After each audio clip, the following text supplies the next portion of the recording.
கடையில் கிடைக்கிறத இந்த மாதிரி பேக்கெட்லாம் கிடைக்கிது விற்கிது. இந்த மாதிரி நூடுல்ஸ் வாங்கி வீட்டிலேயே நம்ம நூடுல்ஸ் தயார் பண்ணுவோம். இப்போ இது 100 கிராம் நூடுல்ஸு இதை கொதிக்கிற தண்ணியில் போடுறோம். இந்த மாதிரி உடச்சி போடணும். வேணுன்ற உப்பு. இப்போ ஒரு வானிலை சூடாக்கி இதில் எண்ணெய் ஊற்றுவோம். 4 டீஸ்பூன் எண்ணெய். இப்போது இந்த எண்ணெய் சூடாக்கி இதில் வெங்காயம் குடமிளகா புட்டுக்கோசு பீன்ஸு கேரட்டு இதெல்லாம் போட்டு வதக்க போகிறோம். எல்லாத்தையும் மொத்தமாக போட்டுருவோம். போட்டு அரைகுறையாக தான் வதக்கணும்.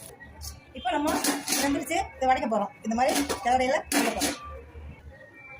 இதில் ஒரு 1.5 கிலோ தண்ணி ஊற்றி இது கழுவி வைக்கணும். ஏன்னா அப்போ தான் ஒன்றோட ஒன்று ஒட்டாமல் இருக்கும்.